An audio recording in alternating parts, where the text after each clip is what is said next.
Hello, everybody, and welcome to the Glory Reds podcast. It's your boy, Don Benito. What's good, my Mancunians, huh? My Red Devils, huh? How's it going, people? Life's good right now being a Manchester United fan, innit? Life is good, huh? We already 9 points from the 3. We're left with what? We're left with... No. I'm wrong. Because I said Fulham 3 points, Tottenham 3 points. So that's 6. So we're still left with Everton, West Ham, Everton, and Crystal Palace. Guys, 15 points are coming our way. 15 points are coming our way. With the way we are doing, with the way we are moving, the sky's the limit. But I'm happy that we have cemented ourselves. With Liverpool losing yesterday, we just opened the gap and cemented ourselves in that top 4 position. That top 4 position is us to lose now. And I don't think we're going to let that happen. We shouldn't let that happen. Do you understand? We just need to keep on moving forward, playing the same scintillating football that we've been playing. And I think, if let's say Arsenal start dropping points, they could be a chance for us to contend, but we do not say that because we do not have the right to say it, because we have not been in a title charge for years. So for us to be arrogant, people are gonna look at us like, who the hell do you guys think you are? So we just hold it in. The only thing that we can do is just continue winning our games. But this is not what we're here to talk about. There's some stories that came out that I've missed and I probably should have spoken about. And I hope I'm not too late, because they are very interesting stories. And I don't know what you guys think about this and what you think about the transfer policy of Manchester United. But yeah, without further ado, ladies and gentlemen, let's jump into it. Manchester United are looking into sign Sandro Tonali from Newcastle. Then there's a story about Antony Gordon. And something that I wanted to talk about with regards to Bruno. Anyway, let me start with the Sandro Tonali. So apparently Manchester United have put Sandro Tonali at the top of their shortlist for the summer signings. And that caught me by surprise. I mean, when I read the story, I was like, wait, what? Where is this coming from? Like, whoa. Like, it really took me by surprise. Now, you guys know that Sandro Tonali was hit with he had a ban because of, was it betting or something like that? Now, I'm not saying that is his life now, because he is back playing football and that is in the past. And I'm not in any way trying to say that he is the same person. But where the hell has this story come from? Like, how have we refocused and gone to Sandro Tonali? Like, where did this come from? And Newcastle are not willing to part ways, are not going to part ways with him with anything less than £100 million. £100 million. Now, Sandro Tonali is a very good midfielder. Like, I will not lie. But what's going on? Can somebody explain to me what is going on? What has happened to all those midfielders that these guys were screaming about? Because remember, like I said, with Elliot Anderson, yes, Manchester United are interested in him, but there has not been any talks between the clubs.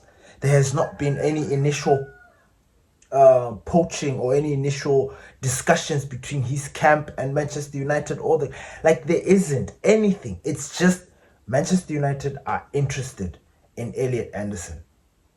Now, with Carlos Baleba, I do not know what's going on there, because we keep being linked with him, but boy, apparently is not having a particularly good season. I thought him coming back from the African Cup of Nations, yes, they didn't win it, but he played some of his best football in the African Cup of Nations. Now, you can easily argue and say that, no, but that was the African Cup of Nations, but still, you could feel that there was something there. He is back. He was now starting to play like himself. He was now feeling good. So I don't know where all that went when he came back.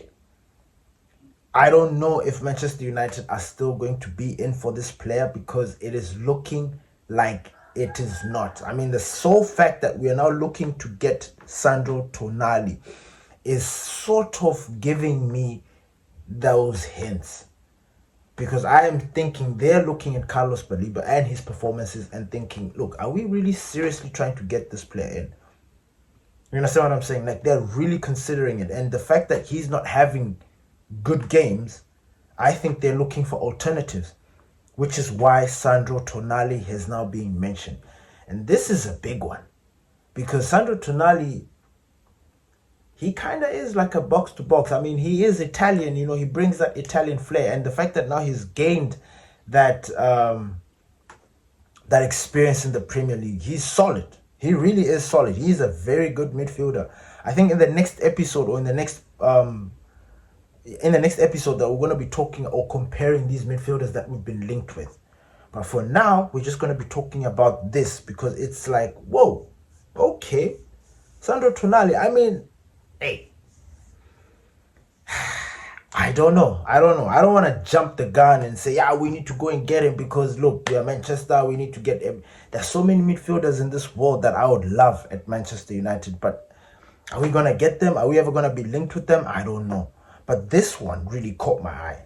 Please leave your comments below. What do you guys think about Sandro Tonali? Based on everything that you've seen, his journey from AC Milan up until now playing for Newcastle. What do you guys think? Do you guys think that this is a signing that's worth 100 million? And do you think he suits what we are looking for at Manchester United? Because if you look at the profile of player that we're looking for, I think he ticks most of the boxes. I think he does. But then is he what we are really looking for? Is he a player that is going to be able to deal with the pressures of Manchester? You know, because Manchester United is a big club. Not a lot of people can come there and hit the ground running. So I'm interested. Please leave your comments down below. The next story that I wanted to talk about was Antony Gordon. Now, Antony Gordon is a very interesting one, because I don't want to say for the longest time, and I'm not even going to use him as the examples when I say he was a fantasy player. Remember when I used to say, like, Wan-Bissaka, before we got him, he was a fantasy player. You look at him, you see him with all those tackles, you'd be like, hey, I'd like to have him. Casemiro, you know, like, you think about it, but you're like, he'll never come to Manchester. So Antony Gordon, I don't want to put him in that category, because I remember at one point he was linked with Liverpool, and I think he almost went to Liverpool. I just don't know what happened to that deal, but he would have been a Scouser by now. So I don't know. And I think he was really looking forward to going playing with Liverpool. I don't know. I don't know where his loyalties are. Maybe he just wants to go to the next big team. I don't know. But the player is good. The player he's decent. I mean, he doesn't put in a lot of the numbers, because we are looking for people that are going to put in the numbers. I'm not saying that Ahmad is not putting in the numbers, but we need our front line to fire on all cylinders, providing assists, scoring goals, chipping in the goals as well. We need them to do that. So I don't know if Antony is just another. I don't want to box him into I don't want to box him in one small corner and say that he is just a simple winger. I don't think he's a simple winger. He's got a lot to offer. He's young, you know, and I think Manchester United is the next big step for him in terms of his career-wise. Manchester United are looking to sign in a left winger this summer. It is a priority. 2 midfielders and a left winger. Those are their priorities. So him being included in this, and Manchester United busy saying that they're interested in getting him in, I'm not particularly opposed to it. But I still want to see more of him, because, you know, we want to go to the next level. We want to win the league. Is he the kind of winger that can help us win the league? Or do we need something better? That's the question. Or is he just another mid-table team kind of player? Because there are a lot of players like that. They look good. Yes, they provide, but we need consistency. We want our wingers and our people to be always providing for us. and providing assists, goals. That's the only way you win the league. But if you are going to be a big-time player, then that is a little bit confusing for me. But his profile, again, what we're looking for at Manchester United, he ticks most of the boxes. So is he somebody that you guys would be interested in having at Manchester United? Would you be buzzing if we got Antony Gordon at Manchester United? Like, is it something that you'd be like, oh man, we got Antony Gordon? Like, is he the kind of guy that you guys would be thinking about when we sign him? For me, not really. I'll be like, I think we've got a good player, and I just don't know how much he's going to cost. I don't want to hear things worth like he's 70 million and all that, because that is too expensive. Now, I know I've agreed on Diamonde, and that's only because I've seen him, like what he's been doing this season and how he performed at the African Cup of Nations. And he's 19 years old. I think he's younger than Antony Gordon, if I'm not mistaken. Or maybe, yeah, he's younger than Antony Gordon. So his price and what he has produced, his price tag kind of makes sense. But with Antony Gordon, who has been in the Premier League for so long, I don't know how much he's going to be priced. So that one is something that I'm really looking forward to seeing how that unfolds. I think there are better wingers out there that we can look. I mean, we don't need to rush into this situation with Antony Gordon. I don't think we need to hold into it and stick to it alone, because I think there is plenty of wingers out there that we can go for that can actually really fit that criteria that we want at Manchester United. Anyway, let's move on. The next thing that I wanted to talk about is Bruno Fernandes, because in this search for a midfielder, there's a growing sense that you see Bruno right now, the way he's performing, the praise that he's getting from everybody right now, it's now overwhelming. He's now considered for the Ballon d'Or. Like, he's now entering those talks, those kind of conversations. Oh, Bruno is this, Bruno is a legend, Bruno is that. And this is something that all Manchester United fans know. This is something that we've been dealing with for the past 6 years. Bruno Fernandes has been exceptional. I don't think there's any United fan that can come down here and sit down and argue and say Bruno Fernandes has not been good for us. He has been the only standout player, consistent player, whether he's having a dip in form, whether there's something wrong with the team, whether we are having an injury crisis. Bruno Fernandes, whether he's been moved to a different position, Bruno Fernandes has always remained consistent. Consistent in providing goals, consistent in providing assists, consistent in Mr. Consistent, Mr. Available, not getting injured, always playing games. That is who Bruno Fernandes is. And we've spoken about it here so many times. Like, look, we need to tie this guy down. We need to tie him down. How do we tie him down? Honestly, how do you tie Bruno down? Especially after Al Hilal, apparently Real Madrid, apparently he offered himself to Real Madrid. There've been some crazy stories about Bruno almost leaving Manchester United. Almost like there was a situation. Remember Waza when he wanted to leave and join, I think, Chelsea? Because he looked at Manchester United and he was like, yo, you guys have sold all these players. What's the plan? Are we trying to win? Why are we not doing this? This is the same kind of scenario. Unfortunately, in this scenario, we do not have Sir Alex Ferguson to calm him down or speak some sense into him. We don't have that. We have got an unstable regime. We have got an interim manager who also is not sure whether he's going to get the job at the end of the season.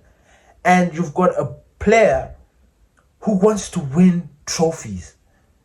Honestly, we have suffocated Bruno. I don't want to say we have stifled his progression, because no, that would be a lie. But we have honestly, what's the word that I'm looking for? It's not even betrayed, but we have We've denied him the opportunity to win silverware at Manchester United, the club that he's always dreamt of playing. I mean, you listen to that story about him when he finally got the call about Manchester United, how he stopped and he was in the locker, in his closet, and he was crying, he was overwhelmed. You know, these kind of stories, they put into perspective how big it is to receive that call to play for the club that you want to play for. Now you look at Bruno Fernandes, he's been here for 6 years. He's only won the Carabao Cup and the FA Cup. He's been in so many finals. He's come close to winning something big, but hasn't really achieved it. And now we are kind of looking like we're going in the right direction, and Bruno is on the verge of leaving Manchester United. Now, for me, this is huge. We have to make a decision. I don't know if we're thinking about bringing in a number 10 because there's that whole Cole Palmer situation. Cole Palmer talking about Manchester. Look, Cole Palmer, like I said, I know Liam Rezenoir, or that the Chelsea coach, spoke on this. He shut it down. But there is an element of truth to what he was saying, to that story. And I wouldn't really put it past them. I mean, obviously, yes, I'm using my own thinking and my own way of reading the news and stuff, but there's an element of truth behind that story. I don't think he's going to be going back to Man City. I do not think so, because they're the club that actually sold him, that were willing to let him go. So he's going to come back to his boyhood club if the opportunity arises. Now, say we go for Cole Palmer. Is that a sign that we're parting ways with Bruno Fernandes? And if not, why are we not doing everything in our power to lock him down? Like, the contract talks need to begin now. Ineos need to start sitting down and saying, Bruno, look, you are huge for Manchester United. We need you at Manchester United. And the plan is as follows. We are going to get this. I mean, after all, he is the captain. Like, he's the captain, he's the leader, he's everything for the club. The team is built around him, you know, and we need to give him that respect because he deserves it. Now, if we're not planning on if we're not planning on keeping Bruno, then we need to start looking for an alternative. Because if we don't lock him down now, this is the World Cup season. When are you going to do it? Once he goes to the World Cup, and it's now the summer and we're trying to have it's going to be difficult because he's not going to be thinking about Manchester United. He's not. He's only going to be thinking about Portugal, and the World Cup. Nothing else. And we are looking at how far Portugal are going to go into that competition. Let's just say they go into the last 16s, quarterfinals. I mean, the World Cup is not like the AFCON. It's not short. It's longer. So many games. You're thinking quarterfinals, semi-finals, perhaps even the final. After that, he has to go on holiday. Okay, he goes on holiday, 3 weeks or 2 weeks? When are you going to have that opportunity to speak to him and calm him down and say, because he's now going to stay, I'm waiting until after the World Cup to have this conversation. And like, if the club are not doing anything by that time, not bringing in players, not signing in, bringing in new recruits, whatever it is that they're trying to do, he's going to look at the project and think, man, we're not progressing here. There's nothing here that's looking like you guys want to go and challenge for the Premier League. So I might just, any other team that's looking, he might just put himself up to Real Madrid again. So this Bruno Fernandes situation, this midfield situation, we need to lock it down. And the only way you can lock it down is by showing Bruno and telling him the plan. That is a problem with our club. We don't communicate. They don't tell us what we're going to do. They don't tell what they're going to do. They don't tell us, okay, we know their priority signings, and those are from journalists. But from the club itself, like, to give us confidence, it's not there. And Bruno Fernandes needs to feel that. He needs to feel, okay, so you guys want to bring this. Why do you want to bring this winger? Okay, it's to strengthen this. All right. but I have suggestions that this, he kind of needs to be involved. Like, I think he has earned that respect. I know that is something that they're not even going to consider, because Ineos think that they are the almighty, that they are the best of the best. They know all the football. I mean, right now they're probably patting themselves on the back for a job well done in signing Michael Carrick and getting the 3 wins and sacking Ruben Amorim and all that blah blah blah. They're thinking that they are gurus, masterminds, and forgetting that they wasted all a year with Ruben Amorim and all this other 3-4-3 nonsense and trying to back him and then not backing him. They've forgotten about that. But right now, everything is good, and they're going to use the evidence of now to justify whatever it is that they're going to try and do. Because look, it's working. It's working. Carrick is coming. We brought in Carrick. We saw it in him. Like, when we presented our project to him and he agreed and told us his vision, we just knew that Carrick was the one. We just knew that Michael Carrick was the manager to take us to the next level. That's how they're feeling. But we need to feel that as well. Like the club, the players, Bruno, if we're trying to sign him. I don't know what you guys think about that. Do you guys think we need to lock Bruno down? Because again, he's 31. He's still got another... Casemiro's what? 34? Right? So Bruno can play another 3 years. Another 4 years at Manchester. Even until 35. I've always said Bruno Fernandes is not like every other player. You look at Luka Modric. Luka Modric played for Real Madrid until 30 what? 39. I think 40. Maybe I'm exaggerating. 39, 38, 39. At the highest level. Bruno Fernandes, you can tell that he is a professional. Losing Bruno will be one of the biggest... it'll be so difficult to replace him. It'll be so difficult to replace him. I feel like let's use Bruno until the wheels fall off. Let's win our Premier League or whatever, Champions League with Bruno. Let's give him that thing that he so deservedly needs, like a silverware with Manchester United. And then we can decide to part ways. I think we'll feel happy and content that no, at least Bruno won the Premier League, or at least Bruno won the Champions League, or at least Bruno won the FIFA Club World Cup with Manchester United. You know what I'm saying? At least. Then we can, but to let him go when he hasn't really achieved anything at the highest level, and then he goes to another team and helps them win that or achieve that, that would be the biggest slap in the face for us. So tell me what you guys think. Do you guys think we need to lock Bruno down? What do you guys think about Antony Gordon? And do you think Sandro Tonali fits what we want at Manchester United? Thank you for listening to the Glory Reds podcast. Peace.